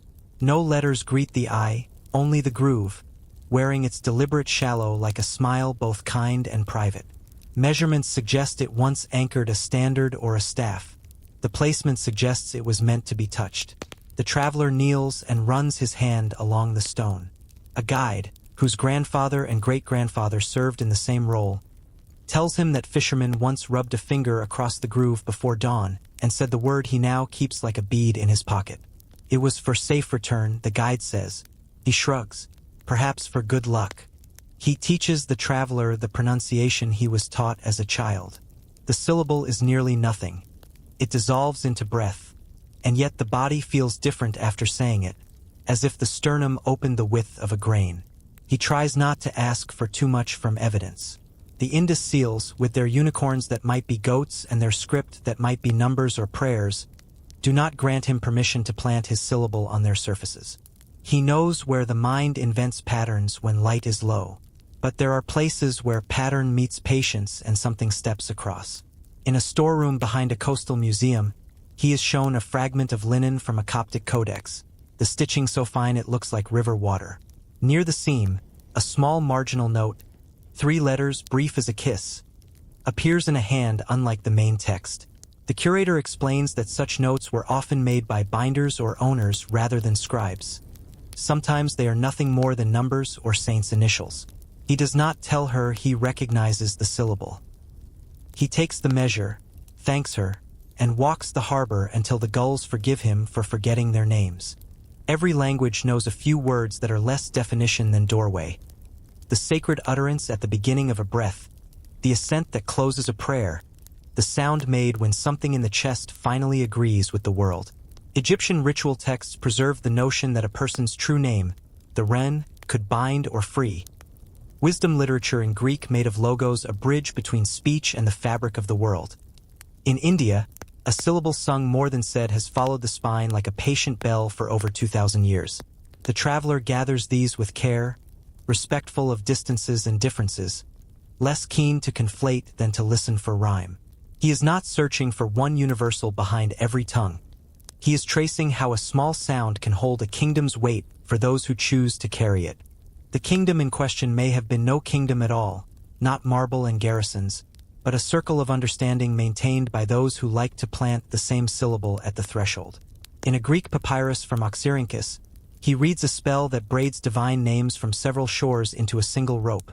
In the Greek magical papyri collected from Egypt, he sees how letters become ladders meant to be climbed by breath. In a Syriac hymn copied in Edessa and recopied in desert monasteries, he hears a cadence that makes room for his syllable without insisting upon it. In a Hebrew gloss tucked in the margin of a medieval grammar, a scribe underlines a tiny root and writes a comment about pillars and gates. He begins to imagine the syllable not as a signature but as a compass. Those who knew it pointed a certain way when the dark grew too large. When he returns to ruins, his eyes accept their lessons more gently. An apse built over an older foundation shows the stubbornness of continuities. A temple rededicated 3 times bears the palimpsest of devotion. A courtyard where incense once rose now holds figs and laundry. In Duryuropos, where faiths lived beside one another along the Euphrates until war asked questions with no civilized answers, archaeologists uncovered both synagogue and church under the same defensive embankment. Paint still clung to the walls after centuries under soil. The traveler walked the lines where plaster met story, thinking of how meanings relocate without consent and how certain sounds are small boats built for such crossings. On a lintel fragment in the storeroom, far from the public galleries, he noticed 3 letters. Not his letters, not even his script, but the shape of the syllable again, wearing a new coat. He wrote it down and did not decide what it meant. One summer he travels east to a cave complex the color of tea. Murals bloom on the walls in pigments that survived 1,000 winters by minding their own damp. In a side grotto, someone long ago inscribed a brief invocation in a script that even the guidebook treats like a storm it would rather avoid. The traveler does not read it, but the cadence feels like a footpath he has walked in another country. He steps back and the mural's lotus repeats his syllable 12 times with its petals. He smiles at his own eagerness and refuses to record a sighting. It is a mercy to leave some echoes uncollected, to let the world sing without being harvested for its notes. If there is a kingdom hidden in a single word, it survives not in forts or taxes but in the way certain mouths shape breath together. He begins to suspect that the syllable served as a quiet passphrase, not to admit one into conspiracy, but to call a certain attention into the room. Those who used it may have never met, separated by mountains and centuries, but they recognized one another's posture toward mystery. A sailor rubbing a groove in Byblos, a scribe tucking a note under a seam in the Nile Valley, a potter in Iberia cutting the sign into clay before the kiln. Not citizens or subjects, but kin by a choice of listening. A small shared habit of reverence is a polity no empire can annex. The traveler writes the syllable one more time, this time not into a notebook but into the air of a quiet room. He shapes it with the same care a conservator gives a flaking page. No sudden heat, no strong breath, only the pressure of presence. It feels like blowing dust from a shelf without waking a sleeper. He thinks of the Seder Square again, how 5 simple words became a compass rose for eyes. He thinks of the Rosetta Stone's stubborn generosity, allowing languages to overhear one another without jealousy. He thinks of a schoolchild in a future he will not see, sounding a line out loud that no one has pronounced for 3,000 years, and how the room will tilt for a moment toward a lost horizon. Factual anchors remain what they are. Tablets at Ras Shamra, a decree in Memphis carved thrice, a cache of scrolls by a Salt Lake's shore, an ash-plastered town south of Vesuvius, Stele in western Iberia whose script is still teaching us how to listen. None of these proves a secret kingdom. None of them needs to. The syllable is not a lock looking for a key. It is a seed choosing soil. If it found ground in so many places, perhaps the ground itself was the message, that people have always wished to carry a little star in their mouths when the road was long. Twilight draws a blue veil over the courtyard where the chalk mark first glimmered. The traveler sits on the fallen stone until the mark is indistinguishable from the rest of the dust. He closes his eyes and lets the places return in their own order. A red river, a mosaic floor under ash, a harbor that smells of cedar and copper, a storeroom where linen shivers when someone whispers too close. The syllable is with him as steadily as pulse. He does not need to decide if it means gate or breath or name. He does not need to settle whether it once crowned a king or simply steadied a fisherman's hands before dawn. Perhaps the kingdom only exists in the moment a word gathers people into stillness. Perhaps the borders appear whenever that small sound is made with care. He rises, brushes the dust from his palms, and walks back through the colonnade, past stones that have outlived more than one god. In the lane, a child calls another by a nickname that shares two of the syllable's letters and all of its kindness. The traveler smiles and keeps his observations to himself. Not every echo has to be captured to be real. At the gate, he turns once more toward the courtyard, not to mark the spot, but to practice the leaving. The chalk mark has surrendered to dusk. If someone returns tomorrow, the shape will need to be drawn again. If no one does, the word will go on in a different room, in a different mouth, clothed in another alphabet's patient angles. Some meanings prefer that kind of life. They are oceanic, spilling from basin to basin, the same tide under different moons. He speaks the syllable softly one last time, not to the stones, but to the part of himself that has always wanted a map. It answers by loosening its fist. Sleep draws near with the same surety as the evening star. He begins to understand that the treasure was never the definition but the posture of attention, a way of standing at the threshold with both humility and welcome. If the kingdom is hidden in a single word, it is also hidden in the silence that follows it. An afterglow where rooms, ruins, and readers agree for a breath to be more than separate. Perhaps it was never meant to be found. Perhaps it was meant to be practiced. Some voices only echo when we are ready to listen, and some doors open just wide enough to remind us that there is a room, and that the light inside is gentle. Night folds gently over the ruins of a forgotten citadel, and the last wind that crosses its broken gates carries the scent of iron and myrrh, a breath of memory that seems to belong to the age before light and shadow were separated. Somewhere within these fallen halls, beneath slabs of stone etched with the tired script of kings, a scribe once wrote by moonlight. His name is not remembered, though his hand survives in the curve of letters that refuse to die. He worked not for gold, nor for glory, but for the strange and sacred calling of recording what the world wished to forget. In his time, writing was a privilege so rare it was guarded by edict and flame. Empires had learned that ink could wound more deeply than swords, and so only priests, astronomers, and royal accountants were permitted to wield it. In the archives of the late Assyrian courts in Babylon's shadowed ziggurats, scribes were trained as if for priesthood. Their reed pens were cut to precision, their tablets laid out like offerings. The act of inscribing cuneiform was an act of worship, each stroke aligned with the divine geometry that mirrored the stars. Yet among them, it is said, one scribe broke from the pattern. He worked in secret chambers beneath the temple's foundation, copying old prophecies onto clay. The stories he preserved were not those of kings or conquests, but of dreams, visions that came to people in sleep and vanished with the dawn.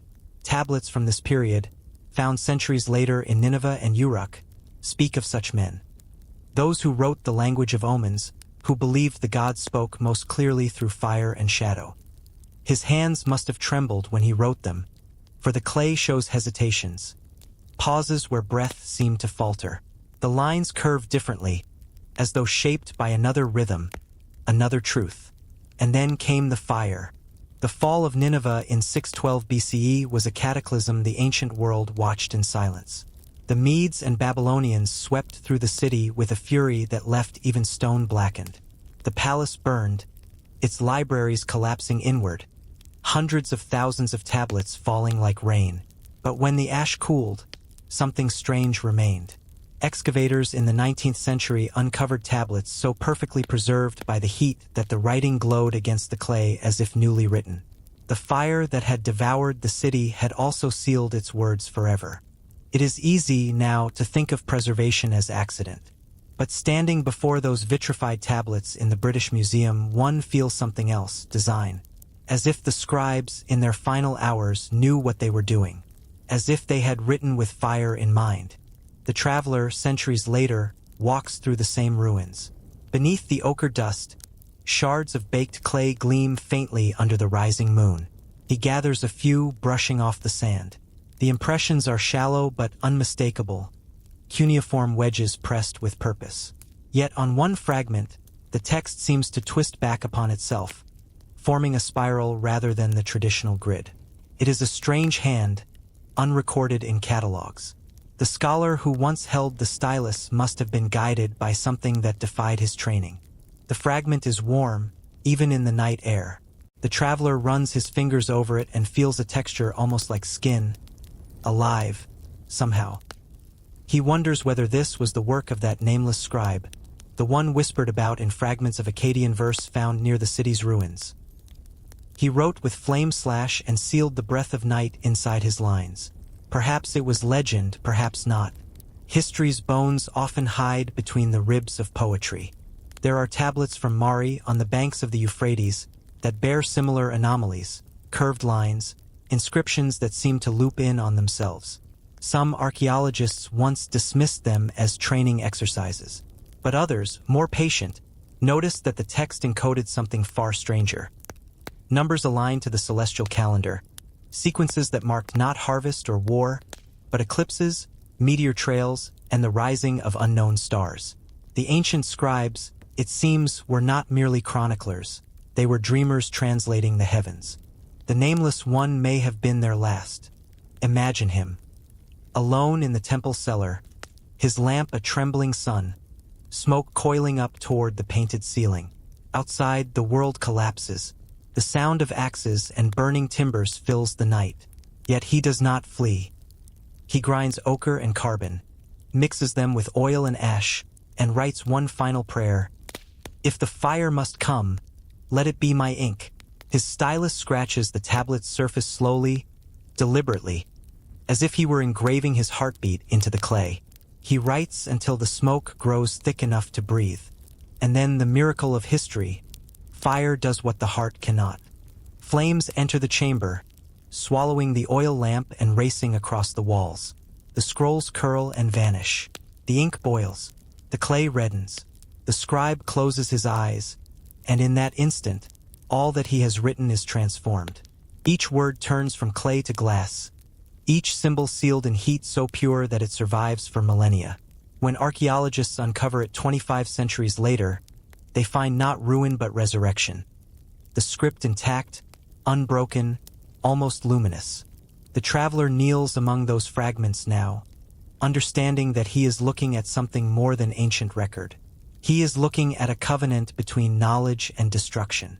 The scribe's dream of fire had been no prophecy of doom, but an act of trust, faith that the same element that consumes would also protect. He remembers reading that, in Mesopotamian mythology, fire was not merely a destroyer. The god Gira or Jibal was the purifier, the divine flame that revealed truth by burning away illusion. Clay fired in the kiln was stronger than clay left soft. Perhaps the scribe knew this, or perhaps he only felt it in his bones. Either way, the dream of fire had guided his hand toward immortality. There are parallels across ages. In the deserts of Egypt, scribes of the Middle Kingdom buried texts in sealed jars to escape the reach of empire. In China's Han Dynasty, the burning of books and burying of scholars led others to hide manuscripts underground. to be found 2,000 years later in Mwangdui and Dunhuang. In Alexandria, fire became the great thief of knowledge. In Nineveh, it became the keeper.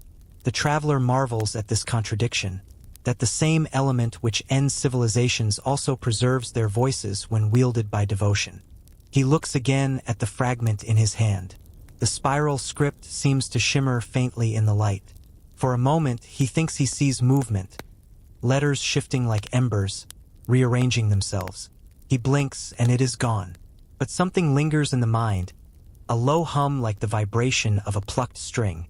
He feels that what the scribe wrote was not meant to be read, but remembered, that the true message lies in the rhythm of the fire itself.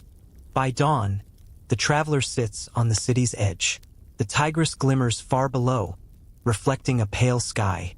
He takes out his notebook and sketches the spiral symbol again, though he knows the gesture is futile. The meaning has already escaped translation. Still, he feels compelled. Perhaps every act of writing is a small defiance against oblivion, a way of telling the universe that someone once cared enough to remember. The wind shifts, and ash rises around him like slow snow. He imagines that first scribe inhaling the same air, watching the same dance of embers, and realizing that fire was not an end but a doorway, that destruction and creation are not opposites but mirrors. When he leaves the ruins, he carries only one shard of clay in his satchel. He will take it to a museum, where men in gloves and lighted rooms will catalog it as Fragment 47b, unclassified spiral inscription, late Neo-Assyrian period. They will measure it, weigh it, and file it away. But they will not know that within its spiral rests a single breath, the echo of a man who dreamed of fire, and through that dream, taught the world how to survive it. At night, when the traveler camps beside the river, he sets a small fire of his own. The flames rise softly, licking at the dry reeds, their color shifting from orange to white. He places the clay fragment near the edge of the coals, not close enough to crack, just close enough to feel the warmth. The light flickers across its surface, and for an instant, the spiral glows. Faint, steady, alive. Perhaps it is only heat and imagination. Perhaps not. He watches until the fire dies and the stars reclaim the sky. In that silence between ember and ash, he begins to understand the scribe's final lesson.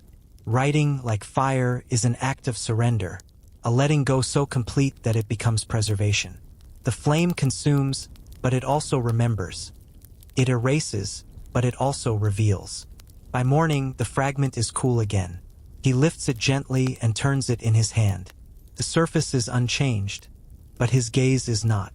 He places it back into his satchel, now heavy not with history, but with gratitude. The sun climbs above the ruins, gilding every shard of burnt stone with gold. For a moment, the city looks alive again. 1,000 rooftops shimmering, 1,000 pens scratching softly in unison. The traveler smiles, though no one sees. The scribe's dream continues. It moves quietly through time, through scholars and poets, through the glow of modern screens and the whisper of pages turning in candlelight. Fire still speaks, and every act of remembering is another spark. He walks on, the ruins behind him blurring into heat and light. Somewhere, in the hush between worlds, a scribe sleeps beside his lamp, still dreaming, not of destruction, but of the fire that refuses to forget. Dawn takes a long time to reach the plateau. The ridge burns pearl, then rose, then the color of cooled ash, and still the first stones of the sanctuary remain dim, as though light has agreed to pause at the threshold. Wind combs the sparse grasses and leaves fine ripples in the sand. A lizard listens from the lip of a shattered cornice. In the near distance, a dry riverbed threads the valley like a pale vein. The traveler climbs the last slope and stands before the entrance. The doorway opens not to the east, where every desert shrine seems to turn its face, nor to the west, where evening throws its gold. It looks north, toward a sky that knows the sun only by rumor, an orientation that startles the body the way a sentence startles when a single word is lovingly misplaced. The lintel is plain. The threshold is worn by feet that walked with purpose and by feet that hesitated, equal in number. Some temples choose to be caves even when built beneath open heavens. The traveler has seen such choices before. In the mountains, a Mithraeum tunneled under a Roman street, roofed low to erase the day. Its painted stars continued where the rock ceased, a cosmos kept indoors for the sake of vows. In the sea wind of the Levant, a shrine on a hill held a chamber without windows and a basin that never met direct light. Incense once found its way along the floor like a small river. On a Mediterranean island he visited in another season, the old hypogeum curled into the earth, honeycomb chambers that favored a low human voice until the walls themselves answered. Those places had names in catalogs and labels on cases, but their first language was darkness, and the eye adjusted there as a kind of prayer. Here, the facade keeps its secrets. Blocks rest on blocks with the Nabatean patience he has learned to recognize. Masonry that respects wind as much as gravity. Joints so close a blade cannot gossip between them. A broken relief has survived at shoulder height. A branch, a small crescent, a seven-pointed star whose angles have softened under sand. Nothing in the carving shouts. He steps beneath the lintel and into the lap of the north. The first chamber is narrow, its ceiling low. The smell is of gypsum dust and old resin, an after-scent that clings to desert sanctuaries like a final hymn. Farther in, the corridor takes a slight turn to the left, then levels, then descends the width of a hand. It is a common tactic in places that use quiet on purpose. Ask the body to forget the horizon and teach it the geometry of slow. He holds his lamp close. The walls are scored with shallow lines, not letters but measures, like the marks a musician leaves to remember where the breath must be saved. In some places a thin streak of soot stains the stone where lamps were always set on the same shelf. In others, the stone grows glassy, as if touched too often by the same kind of longing. He pauses where the passage opens into a room that refuses to be called a room. It is more like a held breath, a round space whose perimeter is notched with small niches. A figure at each niche once kept vigil.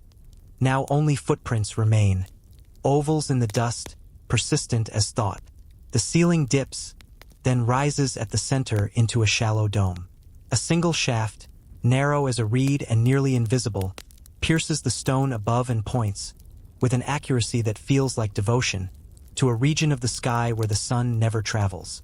In winter, a northern star would ride close to that arrow. In summer, another pale immovable would keep watch. The traveler has read of such devices, gnomons that measure the motion not of day but of the wheel that all days ride on. Temples in Egypt flirted with the sun and invited it to visit their inner rooms on anniversaries. Observatories in Chaco counted the knife-edge shadow of a noon wedge. Here, a different vow. A line not with glory but with what endures, the part of the sky that does not rise or fall. He lowers the lamp until its flame is level with his eyes. Stone drinks the light and gives back almost nothing. Near the floor, a shallow channel runs from west to east, joining two bowls sunk into the paving. When the wind outside breathes, a thread of air finds its way down the corridor and across that channel, skimming the bowls to make a note so low the ear is not sure whether it imagines it. He thinks of other instruments built of stone, the deep resonance in the Maltese chambers where a voice around a single pitch makes the walls shake kindly, the flutes of Chavin in the Andes where Pututa shells once turned the gallery to river. Stone is an old musician. It knows how to sit with sound until sound belongs to it. The traveler kneels by the nearer bowl. Its rim is nicked. A small groove runs from edge to channel as if to guide a ladle or the lip of a water skin. The bottom bears a faint rosette, 12 petals rubbed nearly smooth by liquids poured over centuries. Ash caught in the rosette's geometry leaves a pattern like the afterimage of a night sky. He touches the center, then rubs his fingers together. Resin or what remains of it. Anise, perhaps. Frankincense sometimes leaves a ghost even millennia later if the air keeps faith. He imagines the rites without trying to own them. A line of people at dusk, palms empty, mouths closed by choice. The flame carried low, so the bearers discovered the way by feeling the floor and not by looking at it. In the round chamber, each would stand in a niche or kneel by the bowls, backs to the world spinning, faces toward the steady north. Words would be few and not for strangers. A thread of sound might begin. Not a chant which insists, but a single tone which invites, held long enough that breath becomes a teacher instead of a demand. When the bowls were filled, the liquid might have been poured out along the channel, east to west, to trace a river that pressed its ear to the turning earth. In the quiet afterward, the shaft above would collect starlight so thin it seems like surrender. The priest, if the place had priests, would not have looked up. He would have listened to the bowls cool. Factual anchors lean like walking sticks in the corner of his mind. Nabatean sanctuaries stand on high places across this desert. Kerbet Et Tanner with its carved celestial seasons, altars and lion capitals lifted from a summit. Kerbet Deri with its reliefs of vines and eagles. Petra, where corridors of rock stage light like theater, and inner rooms wait at the end like a question answered by the heart. Excavators wrote their names at the bottoms of dust-darkened pages. Gluek on the Moabite heights, Gertrude Bell farther north among towers that still hoard the wind. Their sketches teach where rain chooses, where columns hold, where thresholds prefer to live. None of those sites owns this temple. None contradicts it. Knowing the family of a form does not rob the individual of a soul. He walks the circle once, then again. On the second turn he notices a shallow inscription at the base of one niche, not letters but a sequence of small dots. 3, then 5, then 8, then 13, then a longer gap where the stone has flaked away. The sequence is familiar. The body knows it before the mind speaks the name. Petal and seed learn to grow by counting like this. Builders sometimes do too. He is careful not to build too much upon it. Numbers are friendly liars in old rooms. Still, he feels a kindness in the pattern, as if the place once trusted growth more than decree. Farther in, another passage drops 3 steps and opens onto a platform space the length of 2 stretched bodies. At the far end stands a block, waist high, rubbed so smooth a hand could rest there without remembering when it began. This is the only surface in the sanctuary that remembers tools. Everything else prefers weather and fingers. He sets the lamp on the block and sees, at last, the room's whole design. Not a series of chambers but a slow unfolding toward a center, each turn hushing the blood a little more, each rise and drop teaching the feet to forget the impatience they learned in the world. The north shaft does not reach this far. Here the dark is full, but not empty. He can hear the bowls breathing down the corridor and the low reply of the dome, as if 2 old friends were finishing a story they have told each other since the first star learned its station. He thinks of the way some traditions refuse image for the sake of breath, how others love image but ask it to sit in the shade, how still others paint the night because they trust the night to tell the truth gently. In a court farther west, archaeologists once uncovered a small bronze hand from a desert shrine, palm open, fingers slightly curved, a gesture that could be blessing or greeting or the sign one makes unconsciously when counting is finished. That hand returns to him now. He raises his own and lets it fall back to his side. The lamp flame acknowledges the motion as wind would. What does it mean to face no sun? Perhaps humility, to listen where glory cannot blind. Perhaps it is a pledge to constancy. Many gods rise and set, but the north keeps house for the turning of the world. Perhaps it is a simple architectural mercy. In a climate that breaks stone with light, an entrance that never greets dawn keeps the inner cool and the outer shy. The traveler does not choose among these. He accepts them the way one accepts multiple names in the same family, each true for a different moment, each allowed to be kind. Outside, the day has climbed far, and the sky has bleached to something that ignores adjectives. He returns to the mouth of the corridor and stands with 1 foot in and 1 foot out. Heat rides the wind, and a hawk writes a thin script against the blank page of noon. From this vantage, the facade's simplicity turns quietly eloquent. The courses of stone step inward with deliberate restraint. The right jamb leans a hair toward the center as if bowing to whoever enters. The left holds back as if to ask a final question. On the threshold, a groove shows where a bar once rested. Above it, a small hole suggests a peg. Doors once closed here, then opened, then closed again. Sanctuaries teach by opening and closing. He thinks of other closures that kept their promises. In a cave library by a salt lake's shore, sealed baskets nurse their scrolls through centuries of dust and argument until careful hands unwrap them. and the world learned what patience sounds like. In cliffside caverns at Dunhuang, a guardian hid a room of writings from time and woke them when the century was ready to listen with more humility than appetite. These places knew how to close their faces to the sun for the sake of a longer day. The temple before him is cousin to those rooms, not in text perhaps, but in vow. Before he steps away, he kneels and presses his palm to the threshold. The stone holds a mild warmth that has nothing to do with noon, an old stored heat from mornings and evenings stacked in quiet layers, a memory of backs and shoulders carried here on purpose, of brief hands and long breaths, of waters poured and words withheld. He leaves no coin, no flower. He allows the simple exchange of touch and lifts his hand clean. On the descent, the plateau's edge throws a thin shade on the path, a small mercy in the open hours. He does not look back for a long while. When he does, the temple has become a piece of the ridge, indistinguishable from the ordinary patience of rock. The northward doorway is a dark comma on the sentence of the cliff. Far beyond, a faint line of salt glitters where the valley ends, a reminder that everything keeps returning to the same long blue. He does not try to decide what the rites meant. He has learned that meaning resists captivity in rooms like this. The body carries it better than the mind.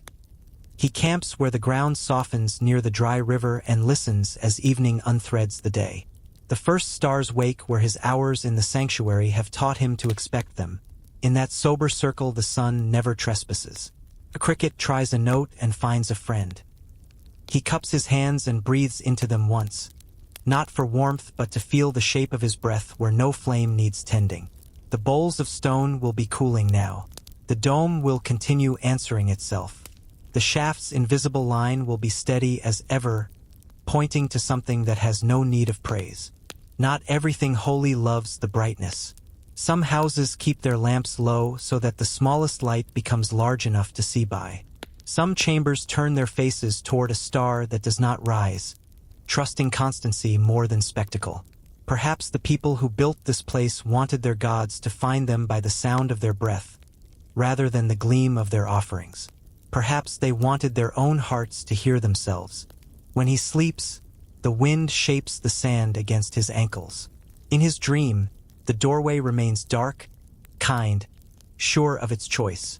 Morning will come, and the threshold will decline it again without argument. Doors can be wise like that. A sanctuary that faces no sun asks a different question of those who enter. Not what do you bring to dazzle the world, but what can you keep lit when day has nothing to do with it? The answer is not a sentence. It is a slow, patient flame that knows how to live in a cupped hand. A quiet that remembers where north is even with eyes closed. A vow small enough to be kept. The sea has carved a mouth out of the cliff and taught it to breathe. At low tide the cave opens like a dark vowel, and the wind moves through the teeth of stone with a patience that has outlived ships and empires. The traveler stands at the lip and waits for his eyes to learn the color of shadow. Salt gathers on the tongue, and the rock smells faintly of weed and rain. When the wave draws back, the floor reveals itself in wet bands, each a memory of water, each a line that will vanish when the tide returns. He steps in and the ordinary world narrows behind him to a ribbon of light. Inside, the ceiling lowers and the stone grows smooth under the palm, the way places become when bodies have leaned on them for centuries. There is a hush in here that feels less like emptiness than like attention. He breathes and the cave answers. Some stones like to sing when touched. Others reply only to breath. Far inland there are rocks that ring like iron when struck with smaller stones. An old practice remembered on desert ridges in India where petroglyphs share space with gong rocks. And in a lonely Pennsylvania field where whole outcrops carry notes as if tuned to one another. In Peru, at Chavín de Huántar, archaeologists pieced together the sound of ancient ceremonies by listening to pututu, conch trumpets, whose low call still finds a path through narrow galleries and makes the walls reply as if the mountain had lungs. Beneath the houses of Malta, in the Hal Saflieni hypogeum, the chambers answer a male voice most eagerly around 110 cycles of breath each second. A pitch that makes stone seem to lift and the ribs of the chest to recall an older rhythm. The traveler keeps these stories softly as he walks, the way one keeps the names of friends one will meet again.